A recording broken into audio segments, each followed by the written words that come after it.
studio avec Éric Duhem, chef du Parti conservateur, qui est avec nous. Bonsoir, M. Duhem. Bonsoir. Vous venez d'entendre l'entrevue avec M. Lightbourne. Votre première impression? D'abord, on annonce le projet de tramway de financement fédéral à Montréal avec le premier ministre du Canada et la première ministre du Québec. On est une capitale nationale, puis le tramway est à Québec. En partant, il y a quelque chose qui marche pas puis qui tourne pas rond. Deuxièmement, tout le cafouillage sur combien ça va coûter, là. Là, c'est qui? C'est-tu CDPQ Infra? C'est-tu Mobilité? C'est-tu le gouvernement du Québec? On ne sait pas qui est capable de dire le dernier montant. Tout le monde qui nous écoute sait que depuis 2 ans, les coûts ont monté. Il n'y a rien au Québec qui coûte le même prix aujourd'hui que ce que ça coûtait il y a 2 ans. Là. Et le projet de tramway ne fera pas exception. Qu'est-ce qui va arriver avec l'explosion des coûts anticipés de ce projet-là? Ça non plus, on n'a pas le début du commencement d'une réponse. Donc, je pense que c'est une drôle d'annonce. Puis ça s'envoie un drôle de message pour la capitale nationale aussi. Comment ça se fait que le projet de tramway, qui est le projet le moins désiré dans la région de Québec, hein? Il n'y a aucun sondage qui a démontré qu'il y avait des gens qui étaient favorables. Il y a toujours eu les 2 tiers contre le projet. Comment ça se fait que ce projet-là avance aussi vite, alors que le projet qu'on attend depuis 50 ans, où il y a une 70 % de la population qu'elle le souhaite, c'est le projet de troisième lien. Comment ça se fait que celui-là avance à pas de tortue? Il va falloir que Mme Fréchette réponde à ça. Pourquoi le gouvernement du Québec s'empresse à aller de l'avant avec un projet que les gens de Québec veulent pas, puis le projet que les gens veulent, lui, il avance pas du tout? C'est toutes des questions qui sont légitimes pour se poser ce soir. Vous auriez aimé, vous, dans le fond, qu'on fasse une annonce alors qu'on a les coûts actuels du projet, là, pour savoir ce dont on parle, exactement? Qui nous écoute dans son salon ce soir, là, devant sa télé, puis qui dit « Ah, quelle bonne idée,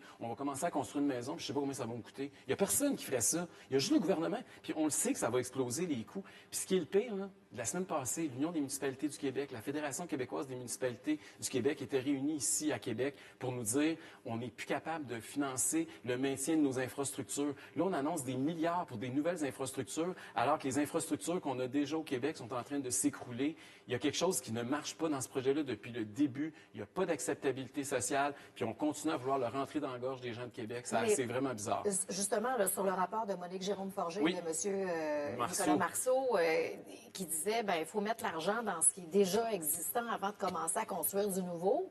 Mais là, le tramway, déjà, on a déjà commencé à le construire, des travaux là, déjà qui sont faits préparatoires. On n'avait pas le financement avant aujourd'hui, mais ils ont commencé. Là, ils vont abattre les arbres. On ne sait même pas combien il va coûter. On dirait qu'ils mettent la charrue devant les bœufs. J'ai entendu le maire de Québec là, qui dit il n'y a pas d'indicatif comme quoi il va y avoir des dépassements de coûts. Il dit même que ça va peut-être coûter moins cher. OK. Puis si ça coûte plus cher, qui va le financer? Au moins qu'ils nous répondent à ça, qu'ils nous disent OK, s'il y a une explosion des coûts, parce qu'il y a toujours des imprévus dans tous les projets. Là. On construit une maison, on fait une rénovation chez nous, puis il y a des dépassements de coûts. Là. Un projet comme celui-là de plusieurs milliards, pensez-vous vraiment qu'il n'y aura pas des imprévus? S'il en arrive, qui va le financer? Est-ce que les contribuables de la Ville de Québec vont assumer l'entièreté de la facture? Ou est-ce que c'est le gouvernement du Québec? Puis on a des gouvernements qui sont cassés comme des clous. Là. On a un gouvernement à Ottawa qui a empilé un déficit 2 fois pire que Justin Trudeau. Au Québec, on a le pire déficit de notre histoire, puis on vient d'être décoté ces marchés financiers. Puis là, on s'embarque d'un projet qu'on ne sait pas combien ça va coûter, puis on est là, puis on garoche les milliards. Il y a un plafond là, pour la Ville de Québec, c'est ce que le maire répondait. Il y a aussi un budget de contingence là, qui a été prévu là, en cas de dépassement de coûts.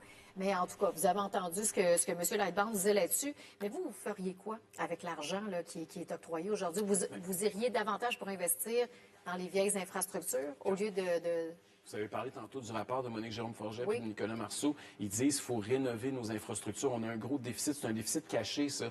Bien, il faut d'abord et avant tout s'occuper de nos infrastructures qui tombent en ruine. Là, on a de l'argent qui arrive. L'eau, c'est un exemple. Mais même ici à Québec, promenez-vous partout. Nos infrastructures sont vieillissantes. Ça fait 40, 50 ans qu'on s'en occupe pas. Politiquement, c'est plus payant de couper des rubans avec des beaux ciseaux devant un nouveau tramway que de réparer ce qui paraît pas, puis ce qui est usé, puis ce qui est fini. Et malheureusement, on n'a pas rangé, comme Mme Jérôme-Forget nous l'avait demandé, là, nos ciseaux puis les rubans. On est encore dans la vieille façon de faire de la politique. C'est ça que je trouve le plus désolant ce soir. Monsieur Duhem, merci d'être venu en studio. Ça a été un plaisir. Au revoir. Bonne soirée. Bye.